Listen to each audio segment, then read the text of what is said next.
नमस्कार, आप देख रहे हैं नादी टीवी और मैं हूं आपके साथ विकास द्विवेदी। 5 शहर 5 खबर। जी हां, मध्य प्रदेश से 5 बड़ी खबरें हम आपको बताने जा रहे हैं जिन पर दिन भर आज हमारी नजर बनी रहेगी। तो 5 तस्वीरें आपको टेलीविजन स्क्रीन पर दिखाई दे रही हैं। सबसे पहले हम बताएंगे कि सिंधिया के गढ़ यानी ग्वालियर चंबल में कैसे कांग्रेस सिंधिया के दोस्त सचिन पायलट को मैदान में लाकर नया दांव चलने वाली है।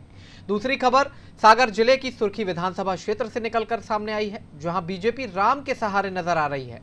तीसरी खबर भोपाल से है, जहां केंद्र सरकार के कृषि से संबंधित 3 अध्यादेशों के खिलाफ किसान सड़कों पर उतर गए। चौथी खबर में बात होगी भोपाल में बढ़ते कोरोना के बीच कलेक्टर द्वारा जारी किए गए नए दिशा निर्देशों पर। वहीं पांचवी और अंतिम खबर शिवपुरी से है, जहां 250 एकड़ शासकीय भूमि पर फर्जी पट्टे जारी कर किसानों से करोड़ों की ठगी करने का मामला सामने आया है।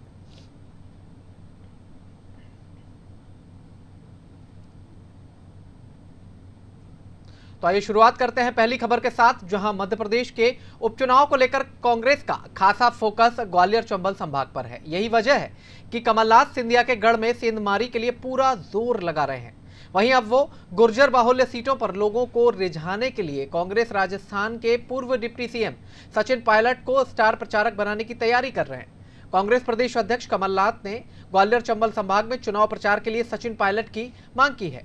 दरअसल राज्य की 28 विधानसभा सीटों पर उपचुनाव होने जा रहा है, जिसमें से 16 सीटें ऐसी हैं जो सिंधिया के गढ़ यानी ग्वालियर और चंबल संभाग से आती हैं। इन 16 सीटों में से 9 सीटें तो गुर्जर बाहुल्य हैं। तो ऐसे में सिंधिया को चुनौती देने के लिए कांग्रेस पायलट को उतारने की तैयारी कर रही है। दरअसल सचिन पायलट राज्यसभा सांसद ज्योतिरादित्य सिंधिया के मित्र हैं। जब राजस्थान में सचिन पायलट ने पार्टी से बगावत की थी, तब सिंधिया ने पायलट के समर्थन में कई ट्वीट किए थे। ऐसे में कांग्रेस उनके सामने सचिन पायलट को उतारकर गुर्जर बाहुल्य सीट का फायदा उठाना चाहती है। आपको बता दें, पायलट पहले भी इस क्षेत्र में उस समय कांग्रेस के लिए प्रचार कर चुके हैं, जब प्रदेश में विधानसभा चुनाव हुआ था। उनके रुतबे को देखकर ही कांग्रेस ने पायलट को मैदान में उतारने का मन बनाया है। वहीं पायलट को चुनाव प्रचार में बुलाए जाने पर बीजेपी ने तंज कसा है। भाजपा के प्रवक्ता रजनीश अग्रवाल ने कहा कि कांग्रेस की उपचुनाव में इतनी दुर्गति हो गई है कि इनको दूसरे राज्य से प्रदेश अध्यक्ष और उप मुख्यमंत्री स्तर के नेताओं को बुलाना पड़ रहा है।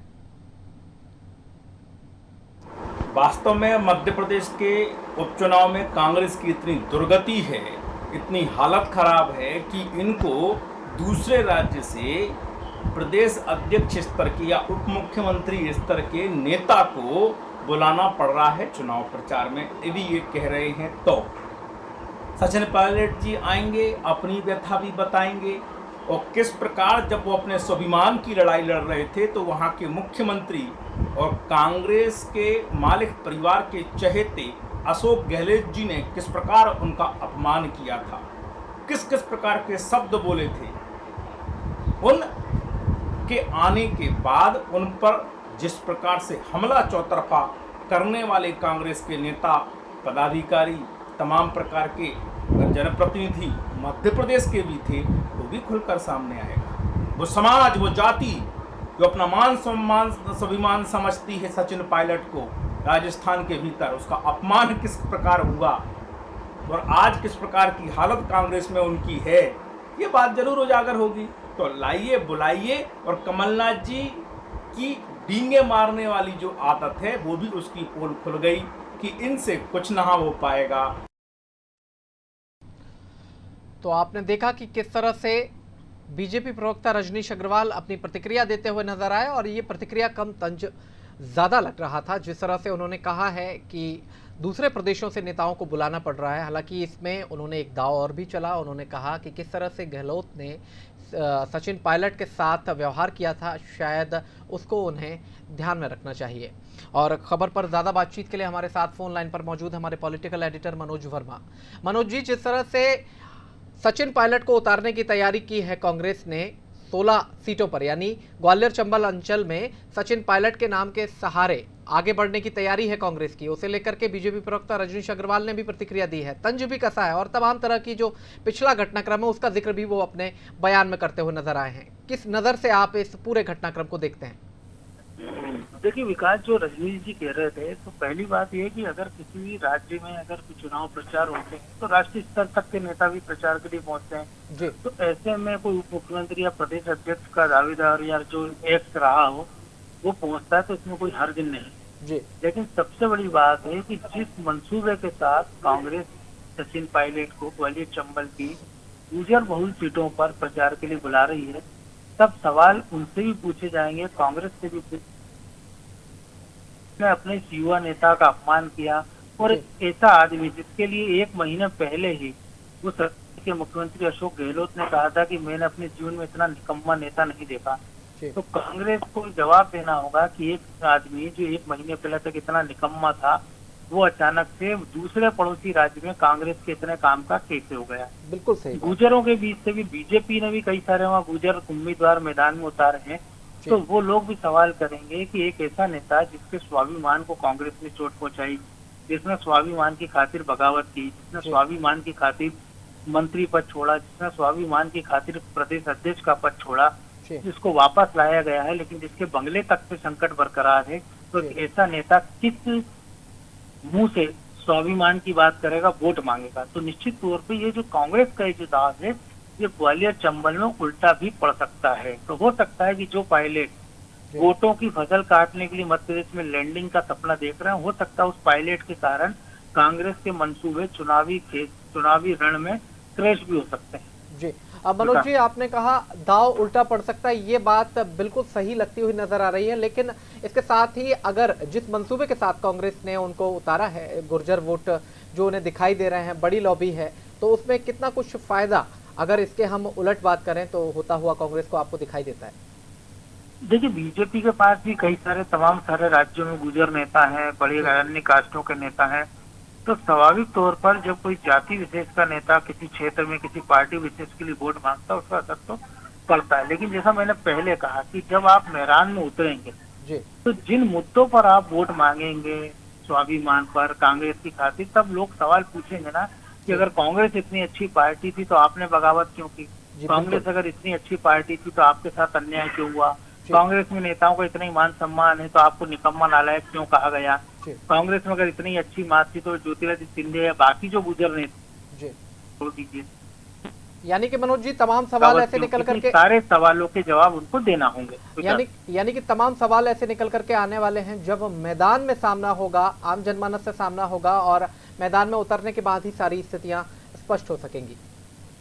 बिल्कुल।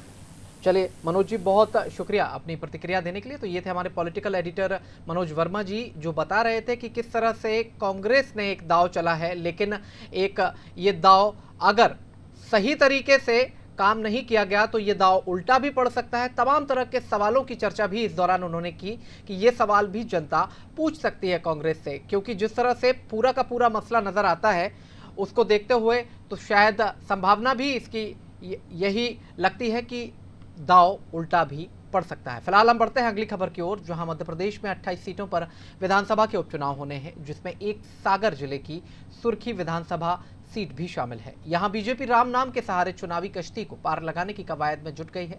सोशल मीडिया पर एक वीडियो वायरल हो रहा है जिसमें मतदाताओं को अयोध्या में राम मंदिर निर्माण की बात कही जा रही है और बीजेपी के लिए वोट मांगा जा रहा है। वायरल वीडियो में कार्यकर्ता राम नाम का सहारा लेकर मंत्री गोविंद सिंह के लिए वोट मांगते हुए नजर आ रहे हैं। वहीं वीडियो के वायरल होने के बाद बीजेपी तरफ से सफाई भी आई है। नगरीय प्रशासन मंत्री भूपेंद्र सिंह ने धर्म के नाम पर राजनीति को गलत करार दे दिया है। उन्होंने कहा कि धर्म के नाम पर वोट नहीं मांगते हैं। वहीं वीडियो को लेकर कांग्रेस के तेवर तल्ख हो गए हैं।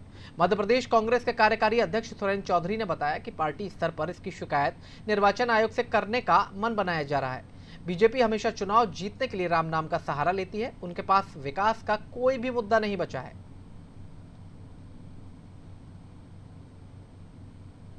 ये गोविंद भैया राम मंदिर बनवा रहा है मोदी जी, तो अपनों सब जने फूल में हो गए हैं। अपन एक वोट फूल में दे हैं तो एक ईंट लग है राम मंदिर। देखिए, जनता सब देख रही है। मैं समझती हूँ जनता को लोग धोखा दे सकते हैं, लेकिन भगवान को धोखा कोई नहीं दे सकता है।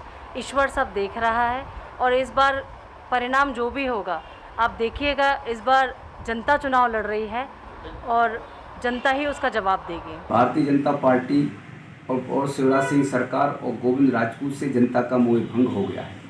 अब उन्हें यह विश्वास नहीं रह गया कि वे जनता के भरोसे जीत पाएंगे, इसलिए भगवान का झूठा सहारा लेकर इस तरीके का प्रपंच रचने का प्रयास कर रहे हैं। मैं इस संबंध में भारत निर्वाचन आयोग और मध्य प्रदेश निर्वाचन आयोग से निवेदन करूंगा कि वह स्वतंत्र संज्ञान ले और इस तरीके की कार्यप्रणाली को रोककर इन लोगों पर कार्रवाई करे, जिससे कि इसकी चुनाव की निष्पक्षता और आयोग की निष्पक्षता बनी रहे। देखिए, राम भारतीय जनता पार्टी के लिए कोई राजनीति का केंद्र नहीं है। भगवान श्री राम हमारे लिए आस्था और श्रद्धा का केंद्र है, और भगवान चाहे राम हो चाहे राधा कृष्ण हो, सभी श्रद्धा के केंद्र हैं। इन पर राजनीति नहीं होना चाहिए। तो ये वो तमाम प्रतिक्रियाएं थी जो हमने सबसे पहले आपको सुनवाई। इसमें कांग्रेस में अभी हाल ही में शामिल हुई पारुल साहू, उसके बाद सुरेंद्र चौधरी जो कि प्रदेश कांग्रेस के कार्यकारी अध्यक्ष हैं, और उसके साथ ही नगरीय प्रशासन मंत्री भूपेंद्र सिंह ने भी अपनी प्रतिक्रिया दी है। खबर पर ज़्यादा बातचीत के लिए अब हमारे साथ फोन लाइन पर मौजूद हैं हमारे संवाददाता दिनेश। जिस तरह से पूरा का पूरा मामला नजर आ रहा है, सुर्खी पहले से हाई प्रोफाइल सीट थी, लेकिन पारुल साहू के पहुंचने के बाद अब ये और भी ज्यादा मामला उलझ गया है। जिस तरह से सुर्खी के समीकरण बनते हुए कल तक दिखाई दे रहे थे, वो आज पारुल साहू के उतरने के बाद बदल गए हैं एकदम। अब जबकि ऐसे में वीडियो वायरल हो रहा है और चुनाव आयोग पर जाने की बात कह रहे हैं कांग्रेसी नेता जो हैं, और इसके अलावा नगरीय प्रशासन मंत्री भूपेंद्र सिंह भी सफाई देते हुए नजर आए हैं। क्या कुछ कहेंगे पूरे मामले को लेकर? ये इस मामले ने जब टूल पकड़ा, जब एक वीडियो वायरल हुआ जिसमें रामचंद्र जी और राम मंदिर का एक पोस्टर लोगों को दिखाते हुए भूपेंद्र सिंह के पक्ष में गोविंद सिंह के पक्ष में प्रचार करते हुए कार्यकर्ता का वीडियो वायरल हुआ। उस वक्त लोगों को यह बहुत अखरा, क्योंकि एक धर्म के नाम पे वोट मांगने की प्रक्रिया जारी थी। कुछ दिन पहले एक रामशिला यात्रा भी पूरे क्षेत्र में निकाली गई, जिसमें लोगों से चंदा भी लिया गया, और वह चंदा नेताजी के कहे अनुसार राम मंदिर निर्माण समिति को सिलाएं और चंदा भेज दिया गया है, और उसका कार्य आगे चलता जाएगा। लोगों को ऐसी सब शक हो रहा है या आशंका व्यक्त की है कि धर्म के नाम पर वोट बटोरने की कवायद जारी है, इसलिए लोगों ने इस प्रकार की आपत्ति दर्ज कराई है। और कुछ नेताओं का कहना है कि हम यह शिकायत राष्ट्रीय चुनाव आयोग तक करेंगे। दिनेश, इस सबके बीच में एक बड़ा मुद्दा ये भी निकल करके आता है, लंबे समय से स्थापित नेता के रूप में जाने जाते हैं गोविंद सिंह, लंबा समय उनको हुआ है, और उसके बाद भी क्षेत्र में विकास कार्य भी उन्होंने कराए होंगे। तो विकास के नाम पर या मुद्दों के नाम पर वोट मांगने के बजाय इस तरह के अगर वीडियो वायरल होंगे तो यथासंभव बात है कि शिकायत करेंगे विपक्षी दल के नेता। लेकिन क्यों ऐसी जरूरत आन पड़ रही है कि मुद्दों के बजाय राम के नाम पर फिर से वोट मांगने की तैयारी है? क्योंकि जिस तरह से नगरीय प्रशासन मंत्री भूपेंद्र सिंह ने कहा है कि राम बीजेपी के लिए आस्था का केंद्र है, ना कि वोट बैंक का आधार है। जी, आपकी बात बिल्कुल सही है। क्षेत्र में चूंकि गोविंद सिंह जी एक अभी वर्तमान में मंत्री हैं, भले ही उनका कोई जनाधार ना हो और वह चुनाव लड़ रहे हैं, और सबसे ज्यादा एक लोगों को टेंशन की बात यह हो गई है कि सबसे ज्यादा फंड मध्य प्रदेश शासन द्वारा सुर्खी क्षेत्र के विकास के लिए दिया गया है। बहुत सारी योजनाओं के उद्घाटन हुए हैं, शिलान्यास भी हुआ है, इसलिए विपक्ष भी तमतमाया हुआ है। जी चलिए, बहुत शुक्रिया दिनेश अपनी प्रतिक्रिया देने के लिए। तो ये थे हमारे संवाददाता सागर से दिनेश जैन, जो कि बता रहे थे कि बड़ा फंड गवर्नमेंट के द्वारा दिया गया है और पूरी तैयारी है। सुर्खी सीट को चाहेगी बीजेपी कि वो उनके ही खाते में जाए, लेकिन इसके अलावा कई समीकरण ऐसे बन रहे हैं जो कि बहुत ही अलग तस्वीर सुर्खी विधानसभा की पेश करते हैं। और ये मामला तब से और भी ज़्यादा पेचीदा हो गया है जब बीजेपी नेता माफ़ कीजिएगा पूर्व बीजेपी नेता पारुल साहू कांग्रेस में जब से शामिल हुई हैं, तब से ये सीट और भी ज़्यादा हाई प्रोफाइल हो गई है। फिलहाल बढ़ते हैं अगली खबर की ओर, जहां केंद्र सरकार द्वारा लाए गए 3 कृषि अध्यादेशों के विरोध में किसान सड़कों पर उतर आए हैं। जी हां, किसान मजदूर महासंघ के बैनर तले सैकड़ों की संख्या में किसान राजधानी भोपाल की सड़कों पर उतरे और सरकार के खिलाफ जमकर नारेबाजी की।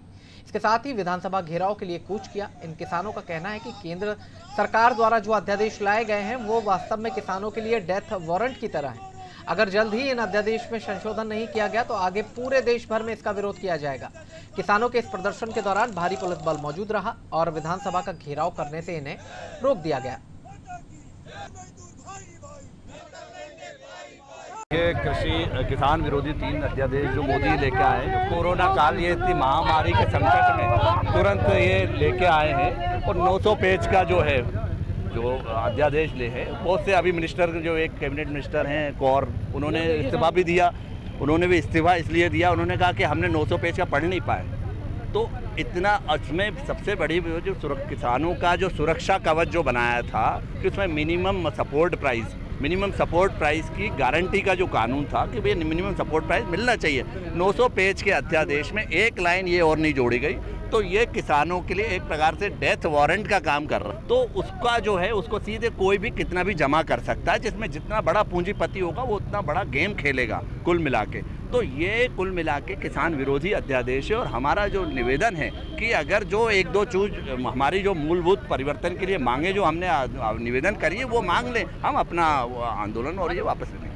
जो एक तो भारत सरकार ने 3 अध्यादेश लाए हैं उसका विरोध तो अपना चल ही रहा है। अपन लोगों ने 6 जुलाई को ही ज्ञापन दिया था, संगठनों के विरोध के बाद भी इसको पास किया गया है, तो इसका तो विरोध ही है। फिर दूसरा ये मॉडल एक्ट जो प्रदेश में आया है उसका भी अपना विरोध है कि उसको ड्राफ्टिंग को ठीक करके तब कानून बनाया जाए, क्योंकि एनएसपी जो है उसमें कहीं ये नहीं लिखा है कि इससे कम कोई व्यापारी गल्ला नहीं खरीदेगी।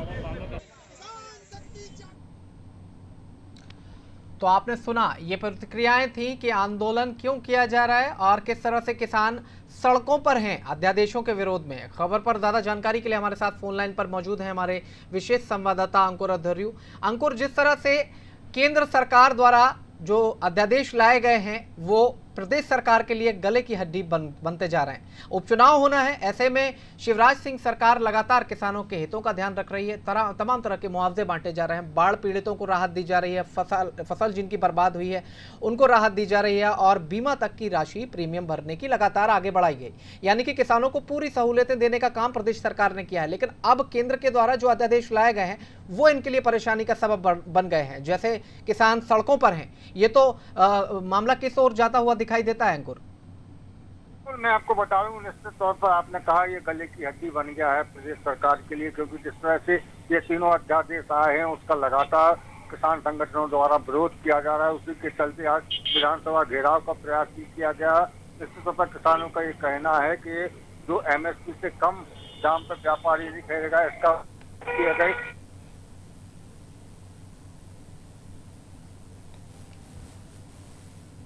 लगता है हमारा संपर्क हमारे संवाददाता अंकुर अधर्यु से टूट गया। हम लगातार दोबारा उनसे संपर्क साधने की कोशिश करेंगे। तो ये तस्वीरें हम आपको दिखा रहे हैं राजधानी भोपाल की सड़कों से, ये तस्वीरें निकल करके आई हैं। जिस तरह से किसान पहुंचे हैं राजधानी, अध्यादेशों का विरोध कर रहे हैं और विधानसभा घेराव की भी कोशिश की। पुलिसकर्मी पहुंचे हैं और हमारे संवाददाता फिर से एक बार हमारे साथ जुड़ गए हैं। अंकुर, आपसे संपर्क कट गया था, आप अपनी बात पूरी कर सकते हैं। अंकुर, क्या आप मुझे सुन पा रहे हैं? जी, आपसे संपर्क हमारा टूट गया था, अब आप अपनी बात पूरी कर सकते हैं। जी बिल्कुल, किसानों के द्वारा आज विरोध प्रदर्शन किया गया है तीनों अध्यादेशों के लिए। उनका कहना है कि जिस तरह से जो अध्यादेश लाए उसमें कहीं ये उल्लेख नहीं किया गया है कि MSP से कम दामों में व्यापारी नहीं खरीदेंगे। निश्चित तौर पर इससे न सिर्फ किसानों का नुकसान होगा बल्कि उनकी जो उपज है उसका सही दाम नहीं मिल पाएगा। इसी को लेकर आज उन्होंने ये प्रदर्शन किया और विधानसभा घेराव का प्रयास किया। निश्चित तौर पर किसान संगठन इस अध्यादेश की लगातार विरोध करते आ रहे हैं और वही आज नजारा राजधानी भोपाल में देखने को मिला। अंकुर, जिस तरह से मैंने सवाल पूछा था आपसे कि प्रदेश सरकार तो लगातार कोशिशें कर रही किसानों के हित में, लगातार कई योजनाएं लागू करने की और इसके साथ ही मुआवजा राशि बांटने की भी, लेकिन ऐसे में केंद्र सरकार द्वारा जारी किए गए अध्यादेश प्रदेश सरकार के लिए परेशानी का सबब बन गए हैं। ऐसे में क्या कुछ उपचुनाव, आने वाले उपचुनाव में विपरीत परिणाम भी देखने को मिलेंगे इसके? निश्चित तौर पर किसानों का एक बड़ा मुद्दा होता है, किसानों की संख्या प्रदेश में जाना है और अगर इस तरह के अध्यादेश में तो अगर लाया गया है और अगर उसमें संशोधन नहीं होता है तो उपचुनाव में इसके परिणाम देखने को मिल सकते हैं। चलिए, बहुत शुक्रिया अंकुर इस तमाम जानकारी के लिए। तो इस वक्त की ये जो तस्वीरें हम आपको दिखा रहे थे, ये राजधानी भोपाल की सड़कों से ये तस्वीरें निकल करके सामने आई हैं। जिस तरह से किसान महासंघ अब सड़कों पर है अध्यादेशों के विरोध में और वो अपनी मांग पूरी किए जाने की बात कर रहे हैं। वो कह रहे हैं कि ये अध्यादेश जो हैं वो किसान विरोधी हैं और अगर सही समय पर इनमें संशोधन नहीं किया जाता तो आने वाले समय में पूरे देश में इस तरह के आंदोलन देखने को मिलेंगे। फिलहाल बढ़ते हैं अगली खबर की ओर, जहां मध्य प्रदेश की राजधानी भोपाल में कोरोना को लेकर तेजी से हालात बिगड़ रहे हैं। अकेले भोपाल में संक्रमितों का आंकड़ा 15,000 के करीब पहुंच गया है। जबकि अब तक भोपाल में कोरोना से 358 संक्रमित अपनी जान गंवा चुके हैं और स्वस्थ होने वाले मरीजों की संख्या 12,725 है। वहीं शहर में भी 1791 एक्टिव केस हैं। वहीं भोपाल में लगातार बेकाबू हो रहे कोरोना पर नियंत्रण लाने के लिए कलेक्टर ने जिले भर में धारा 144 की सख्तियां लागू करने के आदेश जारी किए हैं। आदेश के तहत रात 10:30 बजे से सुबह 6 बजे तक किसी आपात स्थिति में ही घर से बाहर निकलने की अनुमति होगी। स्कूल खुलने पर भी नियमानुसार पाबंदी रहेगी। जारी आदेश के मुताबिक अब से सभी दुकानों को रात 8 बजे तक बंद करना होगा। हालांकि ये व्यवस्था केमिस्ट, रेस्टोरेंट, भोजनालय, राशन और खानपान से संबंधित दुकानों पर लागू नहीं होगी। इसके अलावा रात 10:30 बजे से सुबह 6 बजे तक कोई बेहद ज़रूरी काम या किसी मेडिकल इमरजेंसी के लिए ही घर से बाहर निकलने की अनुमति होगी। यानी बिना काम किसी बेहद ज़रूरी काम के घरों से निकलना प्रतिबंधित होगा। इसके अलावा जिले के सभी cinema hall, swimming pool, entertainment park और थिएटर बंद रहेंगे। नियमानुसार गतिविधियों को सशर्त अनुमति होगी। आदेश में कहा गया है कि पहले से घोषित कंटेमिनेटेड जोन में लॉकडाउन में जारी रहेगा। आवश्यक वस्तुओं और मेडिकल इमरजेंसी को छोड़कर सभी तरह के आगमन पर किसी भी व्यक्ति का क्षेत्रों में आना जाना प्रतिबंधित होगा। वहीं सामाजिक, सांस्कृतिक और अन्य कार्यक्रमों में अधिकतम 100 लोग ही शामिल हो सकेंगे, लेकिन इसके लिए आयोजक को संबंधित एसडीएम, कार्यपालक मजिस्ट्रेट से अनुमति लेना अनिवार्य होगा। प्रतिमाओं की ऊंचाई अधिकतम 6 फीट होगी। पंडाल का साइज 10 बाई 10 से बड़ा नहीं होगा। त्योहार के दिनों में कोई भी सामाजिक और धार्मिक आयोजन, चल समारोह निकालने की अनुमति नहीं होगी। हालांकि इन सब के बीच गृह मंत्री नरोत्तम मिश्रा ने साफ कह दिया है कि अभी किसी भी तरह के लॉकडाउन पर विचार नहीं किया जा रहा है। अभी इस तरह का कोई विचार नहीं है, क्योंकि वो स्थायी निदान नहीं है और लॉकडाउन के दुष्परिणाम भी हम सब ने भी देखे हैं और इसलिए सावधानियों के साथ दैनंदिनी की आदत डालें और कोरोना के साथ भी आदत डालें। तो गृह मंत्री नरोत्तम मिश्रा की यह प्रतिक्रिया थी जो हमने आपको बताई और सुनाई कि जिस तरह से वो कह रहे हैं कि लॉकडाउन कोई भी उपाय नहीं है, पुख्ता उपाय नहीं है। और इसके अलावा तमाम ऐसी बातें हैं जो इसके पहले भी बयान सामने आए थे कि हमें कोरोना के साथ ही आगे बढ़ना होगा और चलना होगा। यही प्रतिक्रिया आई है और उन्होंने ये भी कहा स्पष्ट तौर पर कि कोई लॉकडाउन का विचार नहीं है। खबर पर ज़्यादा बातचीत के लिए हमारे साथ फ़ोन लाइन पर मौजूद हैं हमारे न्यूज़ हेड रत्नाकर त्रिपाठी। रत्नाकर जी, जिस तरह से पूरा मामला अगर हम देखें तो देश में लगातार कोरोना का कहर बढ़ रहा है। तमाम तरह के प्रदेश ऐसे हैं जहां से अलग अलग खबरें अलग अलग हिस्सों से हमें मिलती रही हैं। अगर हम छत्तीसगढ़ की बात करें तो वहां पर तो रायपुर में लॉकडाउन करना पड़ा एक बार दोबारा से। मध्य प्रदेश में भी हालात बिगड़ रहे हैं और इन सब के बीच में केंद्रीय माफ़ कीजिएगा गृह मंत्री नरोत्तम मिश्रा की प्रतिक्रिया भी आई है। उन्होंने कहा है कि कोरोना का लॉकडाउन करने से पूरी तरह निदान कर पाना संभव नहीं है। ऐसे में हमें चाहिए कि हम ही जागरूक हों और सबकी इसमें भूमिका रहेगी। क्या कुछ कहेंगे? देखिए विकास, सबसे पहली बात तो ये है कि अगर हम सारी दुनिया की बात करें, वैश्विक संदर्भ में बात करें, तो यूनाइटेड किंगडम में तो ये तक कह दिया गया अस्पतालों से। लगता है हमारा संपर्क हमारे न्यूज़ हेड से कट गया है। हम उनसे दोबारा जुड़ने की कोशिश करेंगे। तो ये आपात स्थितियाँ जो हैं इसको लेकर के धारा 144 लागू की गई है भोपाल जिले में कलेक्टर के द्वारा। उन्होंने कहा है कि अगर रात को 10:30 बजे के बाद आप घर से बाहर निकलते हैं तो आपके पास पुख्ता कारण होना चाहिए। बिना किसी काम के आप बाहर नहीं जा सकते और बाहर निकलने पर पूरी तरह से पाबंदी रहेगी। रात 8 बजे तक दुकानें बंद करनी होंगी और इसमें कुछ एक दुकानों को छूट भी दी गई है, जैसे कि रेस्टोरेंट और इसके अलावा जो राशन पानी की दुकानें हैं और इसके साथ ही मेडिकल इमरजेंसी जो है उसको पूरी तरह से छूट दी गई है। कोरोना का कहर लगातार बढ़ रहा है और इसके बाद भी ऐसी स्थितियां बन रही हैं। हमारा संपर्क हमारे न्यूज़ हेड से नहीं हो पा रहा है, इसलिए हम बढ़ेंगे अगली खबर की ओर, जहां खबर शिवपुरी से है, जहां पोहरी अनुभाग में करीब 250 एकड़ शासकीय फर्जी पट्टे जारी कर शासकीय भूमि के कर दिए गए हैं, जिसमें किसानों से करोड़ों की ठगी का मामला सामने आया है। एक फरियादी की शिकायत के बाद पूरे मामले का खुलासा हुआ है, जिसके बाद 7 नामजद लोगों पर मामला दर्ज कर पुलिस ने एक आरोपी को गिरफ्तार कर लिया है। आरोपी सोनू की निशानदेही पर मुख्य आरोपी वीनू श्रीवास्तव के घर से पुलिस ने कई फर्जी पट्टों के साथ अन्य दस्तावेज बरामद किए हैं। वहीं मामले की गंभीरता को देखते हुए एसपी ने एक SIT गठित कर दी है। पुलिस ने जो 7 आरोपी बनाए हैं उनमें से 5 आरोपी शासकीय कर्मचारी बताए जा रहे हैं। इन आरोपियों ने करीब 147 किसानों के साथ करीब 2 करोड़ रुपए की हेराफेरी की है। फिलहाल SIT पूरे मामले की जांच में जुट गई है।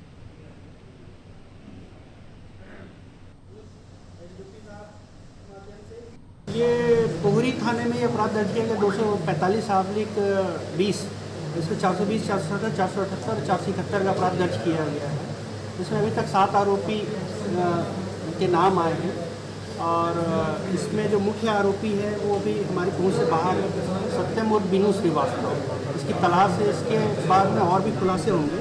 इसमें लगभग 147 लोगों के लगभग। तो ये थी प्रतिक्रिया प्रशासनिक ओर से, और आप समझ सकते हैं कि इस प्रशासनिक प्रतिक्रिया के मायने क्या निकाले जा सकते हैं। जिस तरह से वो कह रहे हैं कि मामला गंभीर है। खबर पर ज़्यादा जानकारी के लिए हमारे साथ फोन लाइन पर मौजूद है हमारे संवाददाता राशिद, उनसे पूछ लेते हैं, उनसे जानकारी ले लेते हैं। क्या कुछ कहेंगे आप, जबकि मामला इतना बड़ा है, सरकारी ज़मीन के पट्टे जारी कर दिए गए हैं, इससे ज़्यादा धांधली और क्या होगी? तो क्या अभी तक पूरा प्रशासनिक तंत्र निंद्रा में सो रहा था, या फिर पूरे मामले से अनभिज्ञता जाहिर की गई है और उनकी भी इसमें पूरी तरह से संलिप्तता की बात सामने निकल करके सामने आएगी? जी विकास, मैं आपको बता दूं कि ये पूरा मामला पौरी का है। यहाँ 250 एकड़ शासकीय भूमि पर फर्जी पट्टे जारी कर दिए गए और किसानों के साथ बहुत बड़ा धोखाधड़ी इसमें की गई है। मैं आपको बता दूं कि इसमें एक फरियादी द्वारा शिकायत दर्ज कराई गई थी, जिसके आधार पर पुलिस ने जांच में करीब 7 लोग, इसमें 420 का मुकदमा लोग दर्ज किया गया है। ठीक है, चलिए, बहुत शुक्रिया रशीद इस तमाम जानकारी के लिए। तो शिवपुरी के पोहरी से इस वक्त की ये जो तस्वीर है, यानी कि खबर जो है, उसमें साफ तौर पर देखा जा सकता है कि किस तरह से प्रशासनिक अव्यवस्था खुल करके सामने आई है। जिस तरह से शासकीय भूमि यानी कि 250 एकड़ भूमि के पट्टे जारी कर दिए जाते हैं और प्रशासन को इसकी कोई भी खबर तक नहीं लगती। तो हमने आपको 5 अलग अलग शहरों से 5 बड़ी खबरों से रूबरू कराया, जिन पर हमारी दिन भर नज़र बनी रहने वाली है। हमारे इस विशेष कार्यक्रम में फिलहाल इतना ही। आप बने रहिए अनादि टीवी के साथ। बहुत बहुत शुक्रिया, बहुत बहुत धन्यवाद।